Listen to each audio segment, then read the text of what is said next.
fasilitas. Semua budget dan lain-lain itu dipegang oleh eksekutif, ya, ruling majority, partai berkuasa. Partai oposisi biasanya nggak dapat apa. Untuk itu kemudian pemerintah menyengaja atau negara menyengajakan di dalam APBN-nya itu support yang lebih besar kepada oposisi. Anggaran untuk mengkoordinasikan oposisi, anggaran untuk melakukan riset, untuk melakukan penyelidikan terhadap pemerintah dan sebagainya itu diperbanyak oleh budget sendiri. Nah, itu harusnya kita tahu sebagai cara sistem itu untuk menjaga keseimbangan. Bahwa kalau Anda di luar pemerintahan jangan dibejek sampai kemudian tidak punya kemampuan apa-apa gitu loh. Nah, sebenarnya kalau dalam sistem presidensial itu kan seluruh anggota Kongres, anggota parlemen itu, kan saya sering mengatakan presidensialisme punya nama lain yaitu kongresionalisme, karena rakyat milih dua-duanya, milih presiden, milih kongres, makanya disebut dengan presidensialisme atau kongresisme. Kongres itu semua. Jadi partai apapun Anda punya kader jadi anggota kabinet atau jadi presiden sekalipun, Anda tetap harus mengawasi jalannya pemerintahan secara kritis. Sebab memang tugas Anda memang diberikan oleh rakyat untuk pengawasan. Nah, sayangnya dalam sistem partai politik kita yang makin feodal sekarang ini, karena lebih cenderung mengeksersis kekuasaan daripada menjadi lembaga pemikiran, akhirnya semua menjadi political dealer gitu loh. Yang mainnya itu main kekuasaan tiap hari. Nanti menteri ini, ya kan, anggota mitra komisi sekian di DPR. Kebetulan misalnya ini komisi ngurus tambang gitu. Ketua umum partainya pengusaha lagi kan. Teken konsesi. Habis teken konsesi bilang sama ketua umumnya, tolong ya anggota lu di situ jangan ngomong dong. Gue udah kasih nih konsesi dari belakang. Pola ini nggak boleh dibiarkan.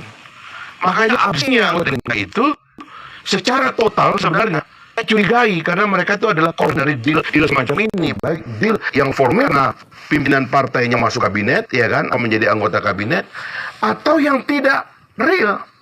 Saya punya banyak teman anggota DPR ya, yang nggak pernah bicara di Kongres, di parlemen, tapi kerjaannya ngantar sumbangan. Dan begitu saya cek sumbangannya itu dari menteri. Atau kalau menterinya menteri BUMN kayak Erick Thohir itu gagah deh tuh. Karena dia bisa memobilisir ratusan BUMN untuk memberikan CSR di daerah-daerah pemilihannya anggota Kongres. Sehingga susah kita mencari pengkritik Pak Erick dari dalam DPR sendiri, apalagi Komisi 6 gak bakalan. Karena CSR BUMN itu dibagi di daerah pemilihan itu. Nah, ini kan pola yang tidak sehat dan tidak boleh dibiarkan. Sehingga seharusnya kalau menurut saya pengawasan kita sekarang itu adalah memeriksa kenapa ini parlemen kita nggak efektif. Kenapa gampang sekali mereka dibungkam. Itu masa depan kita gitu. Tapi sebenarnya kalau kita lihat ya tone-nya Bang Fahri di sosial media dan juga yang sering di-quote sama media, sama pemerintahannya Presiden Jokowi yang sekarang terlihat lebih friendly Bang dibandingkan dengan sebelumnya. Jadi Bang Fahri sebenarnya tetap dalam posisi yang mendukung dan support kan? Kalau teori keseimbangan aja, kan kalau dulu saya dipilih oleh rakyat, betul-betul dipilih, dan saya tuh perasaan dipilih itu kuat. Pertama karena suara saya paling banyak, yang kedua karena saya ngerti bagaimana sistem ini bekerja gitu loh. Jadi saya mohon maaf kepada Pak SBY, saya kan pernah ngeritik. Dan yang lucu waktu Pak SBY itu saya kan dipeluk karena di akhir masa jabatan, beliau minta rapat konsultasi dengan DPR. Kebetulan saya sudah jadi pimpinan DPR, beliau masih kabinet. Beliau masih presiden diundang. Lalu di dalam rapat itu saya menyatakan ke beliau, Bapak Presiden, saya sebagai junior, saya bilang, meskipun Bapak sebentar lagi akan ini, saya minta maaf. Karena 10 tahun ini saya termasuk banyak ngeritik Bapak. Dan tapi mohon maaf itu karena tugas saya Pak. Saya bukan ngada-ngada dan saya nggak pernah ganggu pribadi Bapak. Tapi tugas dan jabatan Bapak yang saya. Oh, dia peluk saya. Teruskan Dinda. Kata Pak SBY ini. Nah, ada kesadaran itu di pemimpin-pemimpin kita. Saya begitu menjabat, memang apa boleh buat. Saya kepada Pak Jokowi, saya ngomong, Pak, mohon maaf Pak, ini tugas Pak. Begini-begini. Pak Jokowi juga ngerti. Malah waktu sama Fadli kan diberikan bintang itu kan. Serius beliau. Jadi waktu selesai itu, beliau rupanya pengen konferensi pers. Sebelum konferensi nanya dulu, kita mesti ngomong apa. Saya bilang, Pak, begini Pak, ini soal sistem dan sebagainya. Pertemanan kita nggak rusak karena tugas kita masing-masing. Dan itu diomongkan oleh Pak Jokowi. Saya tadinya menganggap ini akan ditangkap oleh anak buahnya sebagai cara menjaga sistem ini gitu loh. Jadi kalau saya menjadi anggota DPR, apapun partai saya adalah dalam kabinet atau tidak, individualnya ya, nggak ada urusan, saya harus kritis. Nah itu rupanya dihargai gitu. Tetapi ya mohon maaf, ini feudalisme di antara kita ini kan di kultur pemerintahan kan keras sekali. Itulah yang menyebabkan kemudian ada kesulitan gitu menerima sikap-sikap seperti itu. Nah tetapi sekarang begitu saya pensiun, pertama-tama saya harus sadar, saya tidak bertugas lagi. Saya sengaja tidak ikut pemilu. Rakyat kan nggak milih saya karena saya nggak ikut pemilu. Dan saya sekarang rakyat biasa. Dan saya sebenarnya sudah memberikan tugas kepada mereka untuk bekerja. Kasih tugas kepada presiden, meskipun tugas yang presiden yang saya pilih bukan Pak Jokowi. Tapi toh sekarang dia juga akan bertugas di dalam ya. Saya kasih tugas kepada mereka, tapi apapun yang terpilih itu adalah tugas mereka. Bang, saya mau nanya tadi, menarik banget. Presiden yang Abang pilih pas 2019 bukan Presiden Jokowi. Bukan Jokowi. Tapi yang Abang pilih pun jadi menteri di kabinetnya Presiden Jokowi. Perasaan Abang gimana, Bang? Ntar dulu ini. Nah, ini juga anomali yang nanti mesti dijelaskan ya. Karena ini nanti ada satu yang unik juga di kita. Yang kedua, saya pilih anggota DPR untuk mengawasi pemerintah. Ya kalau saking anunya, saya nggak golput ya, tapi anggota DPR saya pilih. Kebetulan kalau daerah saya cek siapa yang bagus, saya pilih lah waktu Terpilih itu. nggak, Bang? Kayaknya orang itu terpilih. Ya. Nah, bayangan saya, kalau ini sebenarnya teori dalam negara demokrasi, dalam kultur demokrasi. Begitu Anda selesai berpolitik 5 tahun, Anda kasih orang ini tugas masing-masing, ya Anda cari makan dong. Rakyat nih, kita sebagai pembayar pajak, Anda, saya, dan kita semua ini, ya kembali cari makan dong.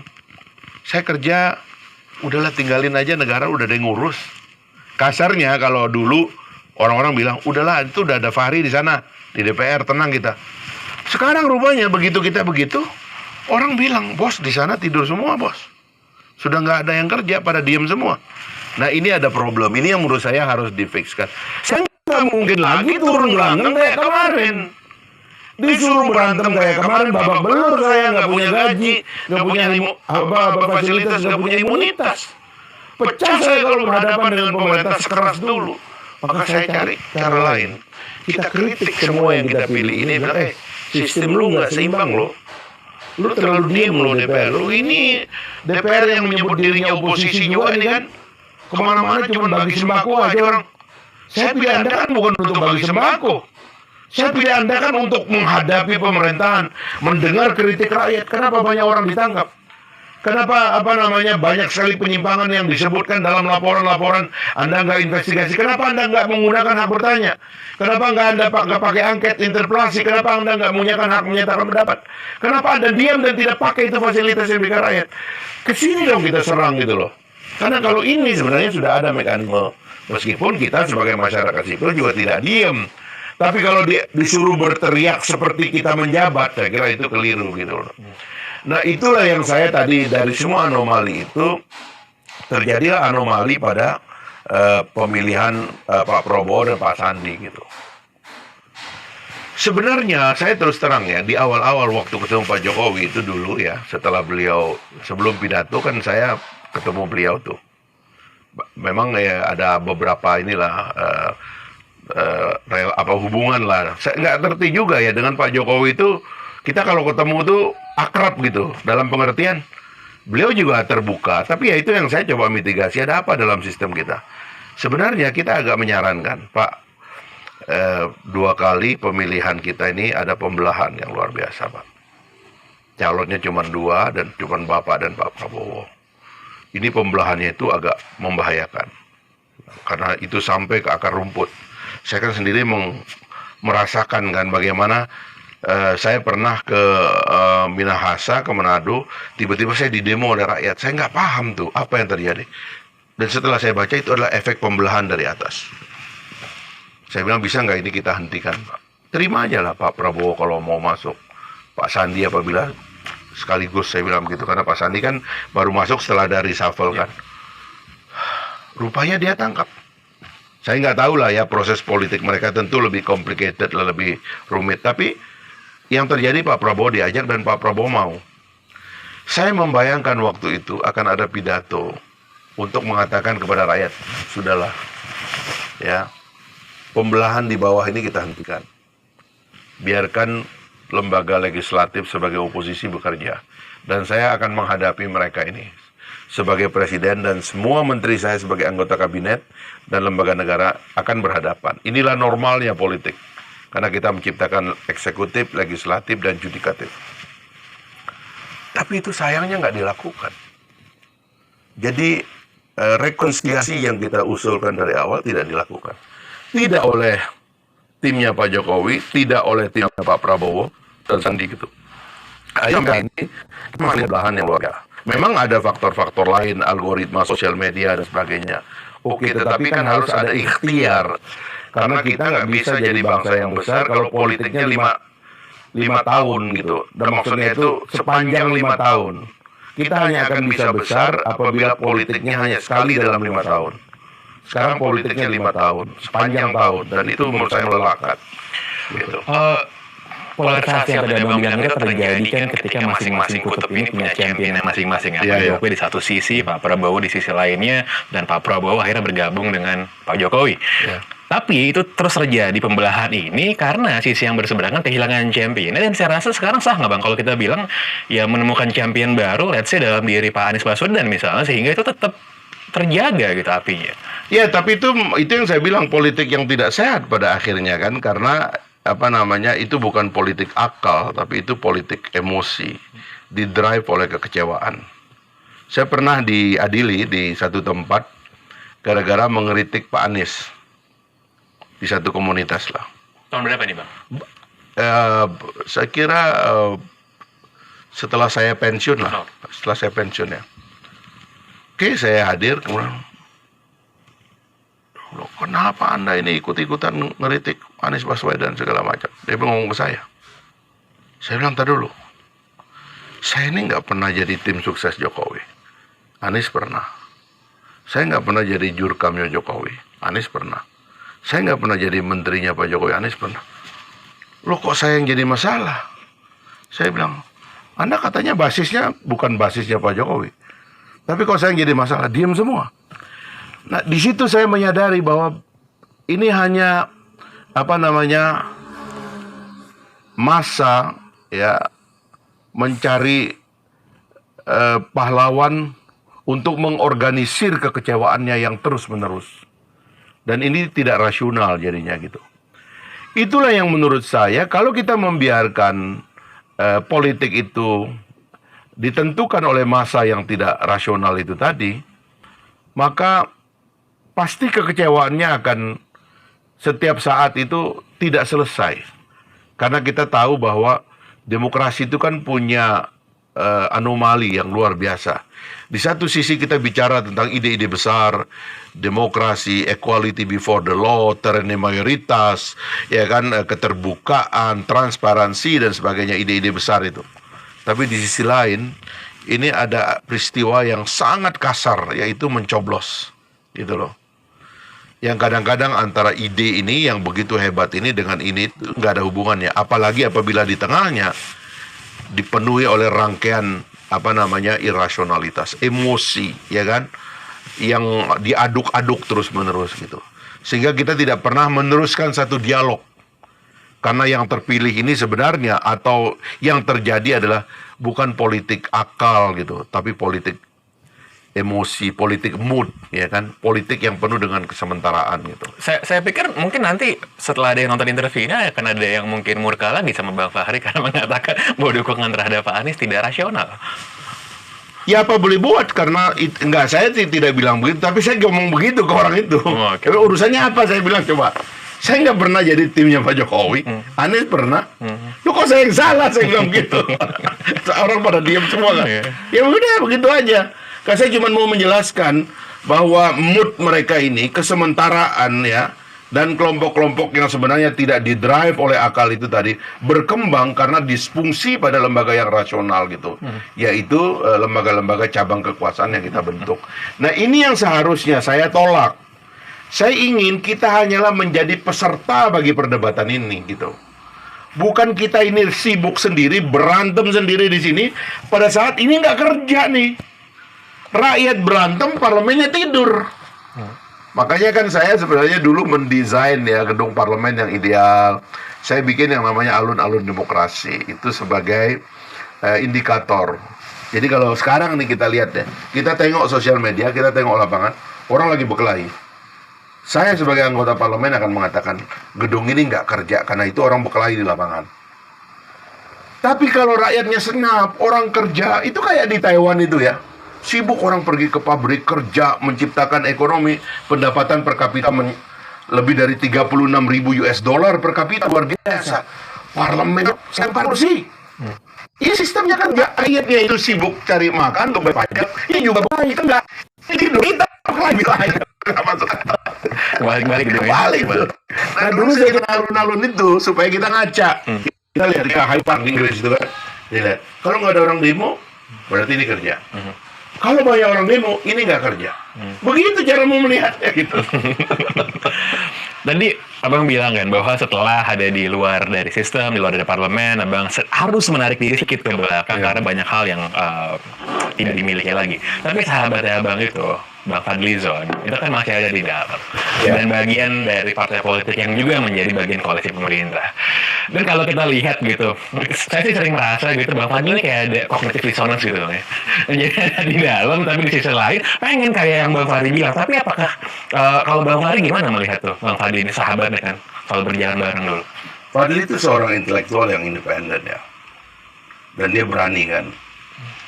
Di saat mahasiswa itu tidak melihat sisi positif dari rezim Orde Baru, Fadli berani dan meletakkan diri di situ. Ketika orang itu rezim lah, kan terjadi pergantian rezim kemudian kan. Kemudian rezim itu ada kecurigaan kepada Pak Prabowo, dia pasang badan buat Pak Prabowo. Dia hadir di situ dan dia penuh. Dari dulu saya tahu orang ini punya pikirannya sendiri gitu. Lalu bersama Pak Prabowo membentuk partai politik dan beroposisi. Dia real itu, dia berani juga beroposisi. Nah, itu orang didrive oleh pikirannya yang merdeka gitu. Dan menurut saya seharusnya anggota parlemen itu ya kayak begitu.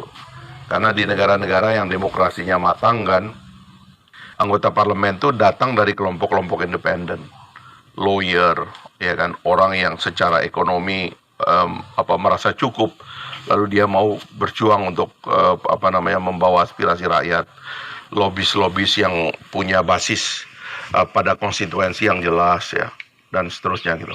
Kira-kira Fadli itu begitu.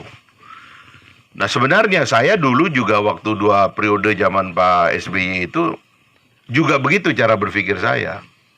Dan saya tahu juga waktu itu kan ada setgap segala macam kan. Pemimpin saya juga suka ditelepon. Tapi yang enak waktu itu pemimpin saya kasih tahu. Sistemnya itu menghendaki saya itu ngomong apa adanya, apa yang saya temukan. Dan saya nggak bisa di stop. Hanya karena saya disuruh sopan santun dan sebagainya. Karena di sini nggak relevan sopan santun.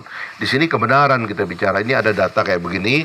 Ini orang menyimpang, ini orang korupsi. Ya saya harus ngomong. Masa saya diem? Rakyat suruh saya ngomong. Dan pimpinan partainya itu sepertinya menikmati. Udah terus saja. Gitu. Dan kadang-kadang pemimpin kita yang kebetulan dia nggak menjabat ya. Di luar senang juga gitu. Kalau anak buahnya ini dalam tanda petik nakal di parlemen, dia jadi punya harga di luar. Nah sekarang kan problemnya, apalagi kalau anggota partai atau ketua umum atau pimpinan masuk kabinet, dia menganggap bahwa kalau anak buahnya ribut di DPR, di parlemen, dia jatuh harganya, padahal nggak boleh begitu. Ini adalah kamar yang berbeda, kita melaksanakan tugas kita masing-masing. Ini Fadli begitu orangnya, yang saya pahami ya. Seharusnya kita sebagai rakyat senang lihat Fadli kayak begitu kan, sebagai pemilih ya. Tapi entah tahu apa yang terjadi di dalam partainya. Kita nggak mau bicara secara spesifik tentang apa yang terjadi pada partainya. Tapi harusnya menurut saya partainya itu bangga karena Fadli terus berbicara gitu. Jadi apakah Bang Fahri merasa seharusnya nih, demi gambaran yang ideal, ketua umum partai politik harusnya nggak ada di dalam kabinet pemerintah gitu? Harusnya. Harusnya nggak. Kan Pak Jokowi juga di awal kan ngomong nggak boleh rangkap jabatan kan. Merangkap jabatan ketua umum partai sekaligus anak buah presiden itu menurut saya itu pahit itu. Ada satu isu lagi Bang yang sebenarnya banyak bikin orang bingung juga dan menunggu sebenarnya gimana sih pendapatnya Bang Fahri soal KPK. langsung tahu kenapa kan Bang Fahri. KPK dulu Bang Fahri salah satu pengkritik paling besar lah terhadap KPK karena merasa bahwa saya ingat Bang Fahri bilang otoritinya kegedean. Ya. Tapi ketika kemarin ada 57 pegawai yang dipecat karena nggak lulus tes wawasan kebangsaan. Iya.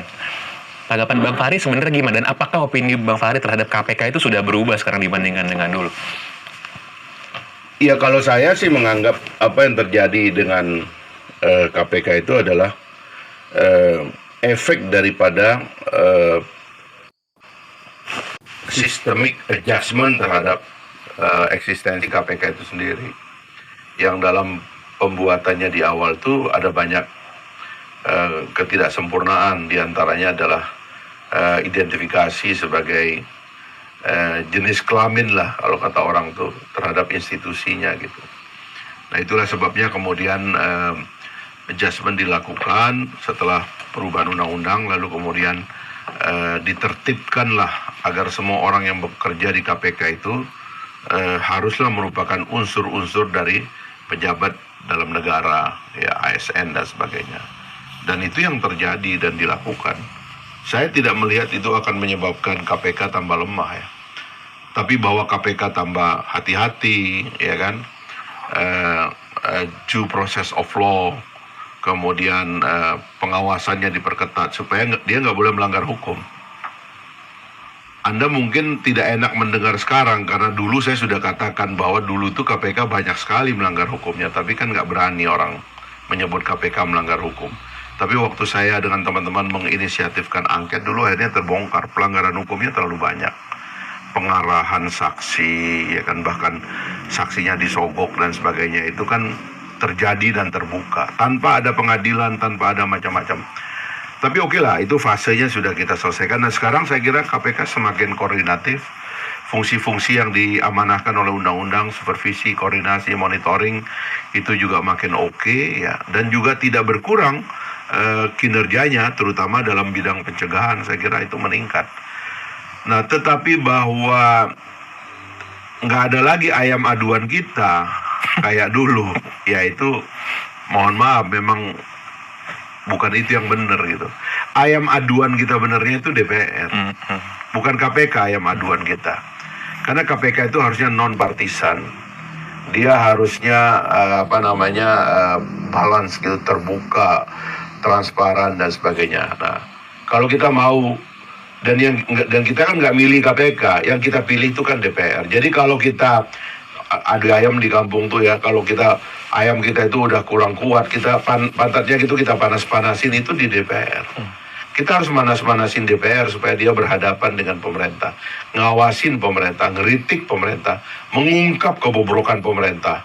Ada banyak instrumennya sampai pada tingkatan bisa menjatuhkan ya institusi pemerintahan atau orang-orang dalam institusi pemerintahan. Itu tugasnya DPR. Kalau KPK kan tidak. Nah, cuman karena kita mindset kita selama ini dalam transisi, kita kecewa dengan politisi, kita kecewa dengan partai politik, kita cari ayam aduan lain. Akhirnya KPK dijadikan ayam aduan. Terjunlah masyarakat sipil ke sana, berpolitiklah kawan-kawan ini, punya geng di luar, ciptakan geng di dalam, berantem di antara geng lah. Enggak sehat. Masa lembaga penegak hukum kayak begitu? Loh, ini yang benar sekarang, ini udah benar. Bang Fahri sadar kan bahwa stance Bang Fahri soal KPK ini membingungkan sebenarnya buat banyak orang. Karena kenapa? Karena pihak-pihak yang merasa sebenarnya sepaham dengan Bang Fahri ini sebenarnya nggak suka sama KPK yang sekarang. Sedangkan yang dulu malah kebalikannya. Tapi memang ini menunjukkan bahwa ya sebenarnya stance Bang Fahri soal bagaimana sebuah lembaga negara itu harus berjalan, dan Bang Fahri masih tetap merasa bahwa KPK harusnya nggak dibutuhkan apa gimana? Kalau dulu Bang Fahri udah membubarkan aja. Teorinya sih sebenarnya KPK itu memang lembaga transisi. Karena itu adalah praktek di negara-negara demokrasi yang matang. Jadi kan kita melakukan adjustment dari otoritarianisme kepada demokrasi. Di tengah jalannya ada kegamangan. Kegamangan ini yang dituntun oleh lembaga-lembaga state auxiliary body ini, lembaga-lembaga sampiran negara ini. Nah, ini tugasnya itu memperbaiki lembaga-lembaga inti. Di dalam undang-undang itu sama masih diucapkan bahwa tugasnya itu adalah memperbaiki kepolisian dan kejaksaan. Karena dia bilang belum berdaya guna dan berhasil guna di dalam melakukan pencegahan dan penindakan tindak pidana korupsi. Itu disebut. Jadi kalau disebutnya begitu, ya memang KPK itu harusnya memperbaiki ini, polisinya jadi kuat. Kan saya pernah suatu hari didatangi oleh konsultan KPK dari Amerika tuh, dari USAID dan dari UNDP itu. Sebelum diskusi begini ada bule-bule begitu, saya tanya di awal aja, kenapa di Amerika nggak ada KPK? Saya gituin aja. Dia jawabnya langsung karena polisiannya dan kejaksaan sudah kuat. Dan saya bilang, kenapa Anda nggak fokus ke situ aja? Saya bilang gitu, justru kita tuh mau mendesain KPK itu memperkuat kepolisian dan kejaksaan. Dan saya sekarang termasuk yang mendorong supaya antara Pak Firly, Pak Sigit, Pak Burhanuddin ini berkoordinasi, supervisi, koordinasi, monitoring. KPK sebagai lead koordinasi, supervisi, monitoringnya. Tapi pada dasarnya yang kerja itu nanti polisi, yang kerja nanti kejaksaan. Itu cara berpikirnya sistem. Tapi kalau kita ini masyarakat sipil yang perlu jagoan, ya begitu terus, mentalnya adu ayam terus ini. Nggak enak kalau nggak ada yang berkelahi gitu loh, ya kan? Dan kita lagi nyari jago-jago kan, termasuk yang Anda bilang nih kan, lagi nyari nih ketemu Anies Baswedan, ada yang ketemu Ganjar, ada yang ketemu apa, ini kan ngadu-ngadu terus begitu. Padahal yang kita mau adalah satu perbaikan sistemik gitu. Ini bisa jadi kuat yang bagus ya, mental politik ayam aduan gitu. Yang penting ribut aja. Yang penting gitu. ribut, yang penting ada yang diadu. Dan nggak percaya kepada sistem, kan begitu. Dan biasa kalau ada yang diadu, ada yang bertaruh juga tuh. Ada yang bertaruh, juga, pasti ya. itu. Pasti itu ya. Tadi Bang Fahri bilang di awal, berapa kali bilang udah jadi pensiun dan udah berada di luar. Kok saya nggak percaya Bang ya, Bang Fahri udah pensiun ya? Faktanya nggak terima gaji, Bos. Iya, sekarang. Tapi dulu kan setiap tanggal 1 HP kita bunyi ceklik gitu kan. Atau dulu di awal-awal dulu ngantri, dulu ngambil amplop, ya kan. Sekarang udah nggak ada, Bos. Iya, Ya kan? tapi apa Bang Fahri nggak pernah diajak kira-kira bergabung ke pemerintah Pak Jokowi? I don't know, juri bicara mungkin, masuk ke KSP mungkin. Saya udah bilang, saya pengen coba 5 tahun ini. Jadi kan saya sebenarnya sejarah jadi pejabatnya kan 98 tuh. Ya, diminta Pak Habibie jadi anggota MPR tuh. Paling muda waktu itu, umur 27 tahun. Terus dalam pemerintahan cuman bantu di MPR gitu-gitu kan. Tapi kemudian 3 periode terakhir kan padat sampai puncaknya jadi pimpinan dewan. Ada perasaan saya itu, saya harus kembali dulu deh ngelihat apa yang terjadi sebenarnya di luar negara ini gitu. Dan akhirnya saya banyak kesempatan untuk menemukan masyarakat, menemui kembali asal muasal kita, karena pada dasarnya kan semua berasal dari rakyat. Sehingga saya diajak atau tidak diajak, saya sudah mengatakan bahwa saya ingin berada di luar sampai 2024 gitu loh. Maksudnya itu schedule-nya itu begitu gitu loh. Ya 2024 saya mau ngapain juga belum tentu kan. Sekarang memang faktanya saya memimpin partai politik bersama Pak Anies ya. Ya partai politik itu startup untuk merebut kekuasaan, ya kan. Itulah demokrasi kan, memang perebutan kekuasaan itu tidak pakai kudeta militer atau bakar-bakar. Kita itu nanti pergi ke TPS aja gitu loh. Nah itu yang kita lagi siapin gitu kan. Nah 2024 ya belum tahu gitu. Tapi saya ingin dalam fase ini 5 tahun saya berada di luar gitu. Jadi kalau Pak Prabowo itu nomor 1, Pak Jokowi nomor 2, kita nomor 3 lah kira-kira. Partai Gelora sendiri Bang? Ya, optimis? Harus Threshold? dong.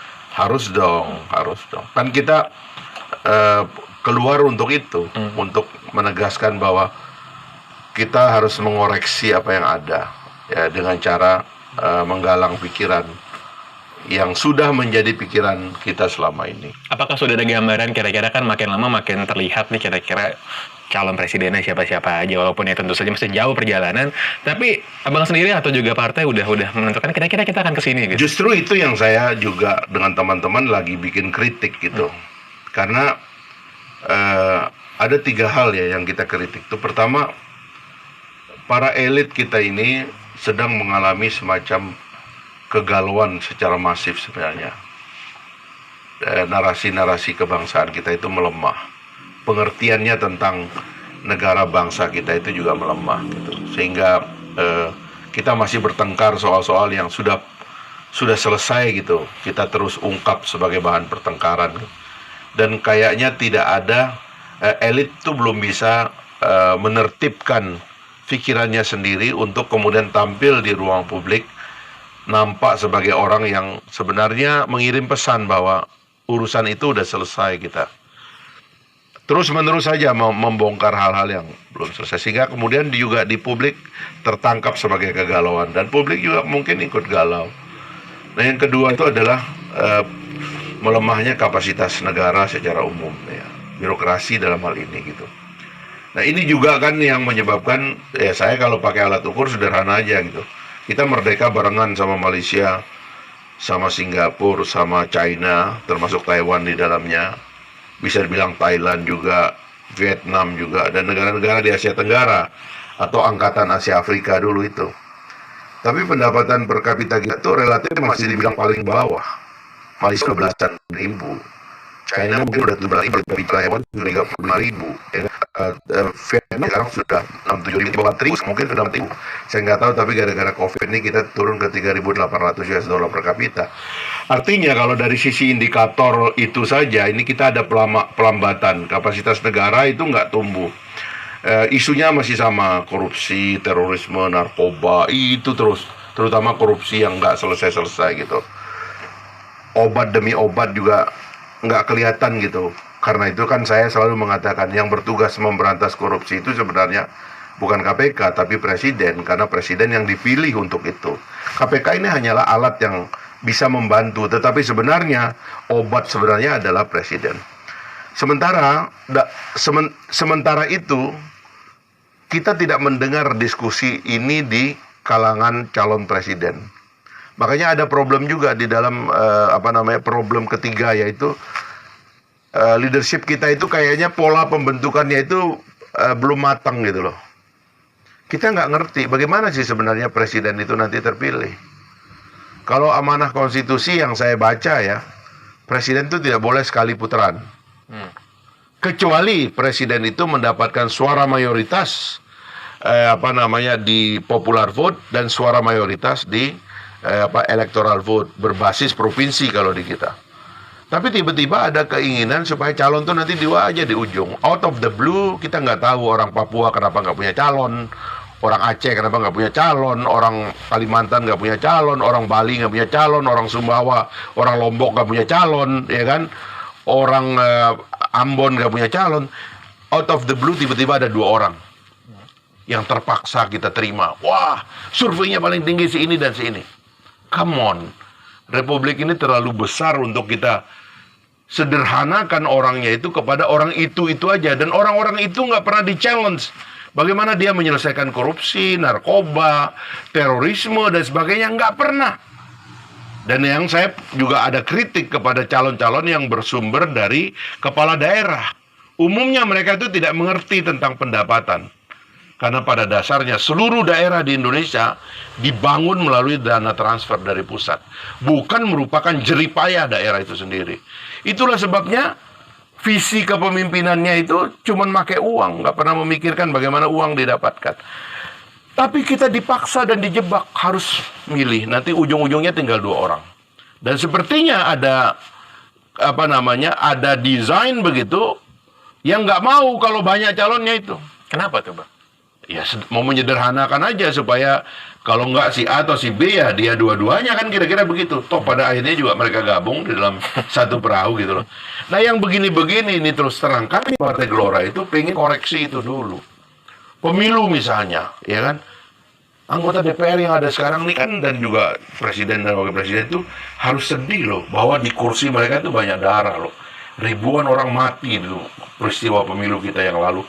Apa terus kita mau membiarkan desain sistemnya seperti ini? Sementara korbannya sudah banyak. Diskusi tentang ini nggak ada. Yang difikirkan adalah, oh yang penting calonnya seini, yang penting calonnya seini. Nah ini hal-hal yang menurut saya abai di antara elit kita sekarang ini. Sudah tidak ada yang membangun tradisi berpikir yang lebih luas tentang betapa luasnya keindonesiaan kita ini dan betapa Indonesia tidak bisa disederhanakan. Banyak korban kalau disederhanakan gitu. Jadi itulah PR-PR yang kita mau ajukan di Gelora ini dan kita percaya ada aspirasi baru yang sedang muncul gitu. Yang bosan juga ngelihat yang ada ini gitu. Basis masanya Gelora siapa kalau boleh tahu? Rakyat Indonesia. Semuanya, Bang. Semua dong. Bukan golongan tertentu aja. Enggak. Makanya kan kita dasarnya kan Pancasila. Karena kita nganggap negara itu sudah selesai. Kita menuju ke sana. Karena itu kita mau menghindari perdebatan yang tidak perlu tentang apa yang sudah selesai. Sekarang ini siapa yang bisa mengajukan proposal yang lebih baik untuk Indonesia yang lebih baik, itu aja sebenarnya. Dan kita percaya semua orang Indonesia apapun latarnya akan suka dengan itu. Terakhir, Bang. 30M udah dibayar belum, Bang? Ini bikin sakit perut orang nih, nggak bisa dijawab. Ya, paling nggak sudah menjelaskan nih dari responnya Bang Fahri. Ya, nanti kita lihatlah. Oke, thank you Bang Fahri atas obrolannya. Thank you. Thank you.